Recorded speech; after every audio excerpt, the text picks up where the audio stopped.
तो दोस्तों फुलबाड़ी प्लाजा पर हैं और फुलबाड़ी टोल प्लाजा पर हम हैं फिलहाल यहाँ पर पेट्रोल पंप के सामने। यहाँ पर एक वृद्ध महिला जो है वो दुकान करती है, उसकी दुकान में रात में चोरी हुई है और चोर जो है उनका सारा सामान जो है वो ले गए।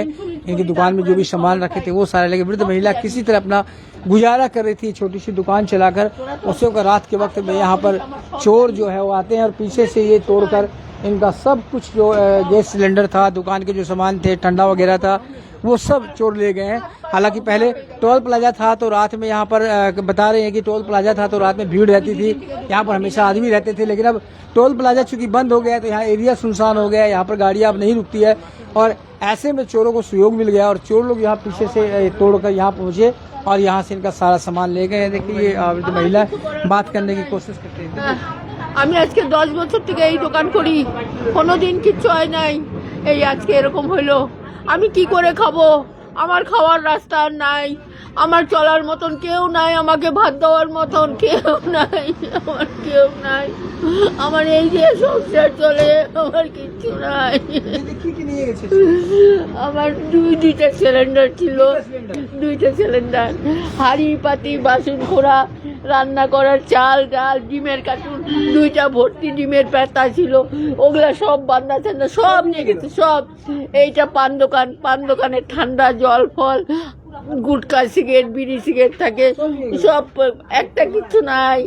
এমনকি ফ্রিজের মধ্যে আমার ওষুধ থাকে, আমি 3 বেলা ইনসুলিন করি পেটে, তারপরে আমি খাবার খাই, ওষুধগুলা পর্যন্ত নাই, ওষুধগুলা পর্যন্ত নিয়ে গেছে। 30টা বোতল ছিল আমার, ওষুধও নিয়ে গেছে 3টা ওই ইনসুলিন যে একটা করে বোতলের দাম 900 টাকা, সেই বোতলগুলো আমার সব নিয়ে গেছে, একটা কিচ্ছু নাই। আমি বাঁচবো কি করে? আমার বাচ্চার এখন যাব থানায়, 12টার সময় পঞ্চায়েত বলছে 12টার সময় থানায় যাইতে, ও যাবে থানায়। আমাকে বললো তুমি অমুকে দুই কয়েকটা লোক নিয়ে আমাকে থানায় যেতে বললো, এখন যাব থানায়। আমার दवाइयाँ को भी ले गए, सबसे बड़ी बात है।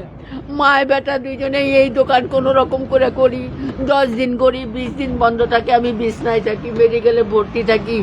এই কয়দিন আগেও মেডিকেলে ভর্তি ছিলাম, আমার বাঁচার কোনো কথা ছিল না। আমার কপালে সুখ আছে তাই বাইচে আসছি, আমার কপালে সুখ। এইদিক এই জানলা ভাঙে, देखिए यही बता रहे कि यही जंगला जो है ये तोड़ के এটা কি করে खुले नीलो খুলে নিচ্ছে, এটা বাইরে থেকে যেগুলো ভাঙছে ভাঙিয়ে খুলে নিচ্ছে।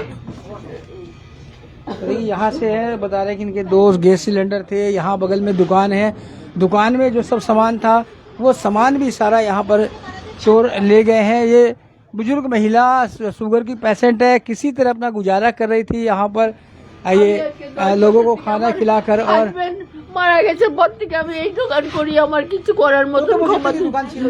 10 বছর আমি 10 বছর থেকে এই দোকান করি, আমার হাজবেন্ড মারা গেছে 10 বছর, 10 বছর থেকে আমি দোকান করি। আগে তো টোল প্লাজা ছিল, সেই জন্য রাত্রি বেলা লোক থাকতো, এখন তো টোল প্লাজা বন্ধ হয়ে গেছে। এই কালকেই বন্ধ হয়েছে আর কালকেই চুরি হয়েছে। আমার দোকানে কেউ কোনোদিন কিচ্ছু করে না, আমাকে সবাই এখানে ভালোবাসে, এই এলাকায় সবাই আমাকে ভালোবাসে, সবার দয়ায় আমি আছি, সবার দয়ায় আমি বেঁচে আছি। না হলে আমার চলার মতন ক্ষমতা নাই, বাইরের লোক নাই, আমার সব এখানকার লোক দিয়ে আমি চলি, সবাই জানে। এটা কি এনজিপি থানা পড়বে না ফুলবাড়ি থানা পড়বে? এনজিপি থানা। ওই পুলিশগুলো তো আমাকে জানে যে মাসি এই করে খায়, ওরা এসে আমাকে বারবার জিজ্ঞেস করে মাসি আজকে তোমার খাওয়ার বিক্রি হয় নাই? আমি না রে ভাই আমার বিক্রি হয় নাই।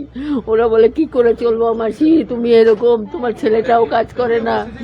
হ্যাঁ সবাই আমাকে করে, সবাই আমাকে ভালোবাসে।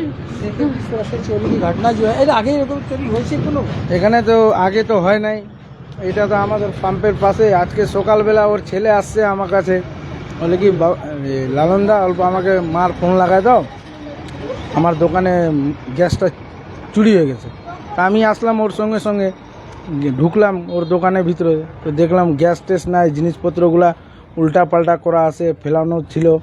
ওর ছেলে আইসে আবার, আগে তো এখানে টোল ট্যাক্স ছিল, টোল চেক ছিল, সেই সময় লোক চান্স পাইতো না চুরি করা। এখন কালকে বন্ধ হয়ে গেছে, ফট করে এখন পিছন থেকে গেটটা ভাঙে চুরি করে নিয়ে চলে গেছে। এখন সুযোগ পাই গেছে, অন্ধকার ছিল, পাম্পের আলো এইদিকে আসে না, পাম্পের মধ্যেই থাকে, ফট করে কালকে চুরি করে নিছে, রাত্রেবেলায় হচ্ছে। এখন গরিব লোক, মাসি, বিধবা মানুষ, এখন কি করবে? ভোরবেলা কারণ এখান দিয়ে যে লোক গেছে চুরি করে, সেই লোককেও দেখছে একজন ইন্দিরা গান্ধী মাসি আছে, ওই মাসি ওদেরকে ডাকছে যে এই, হ্যাঁ?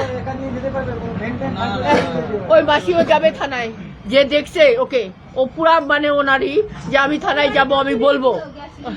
আচ্ছা ওর বাড়িতেও 2টা গ্যাস সিলিন্ডার, পূজার বাসন, থালা বাসন সব চুরি হয়েছিল ওর বাড়িতেও। সব কোনো কিছু নাই। মানে আমাদের পাড়াতে খালি গ্যাস, সামানগুলো আপনি বলছেন সেটা তো একটা লোকজন নিয়ে যেতে না না না না, এরকম একটা গ্যাং তৈরি হয়েছে ওদের, 4-5 জনের মিলে।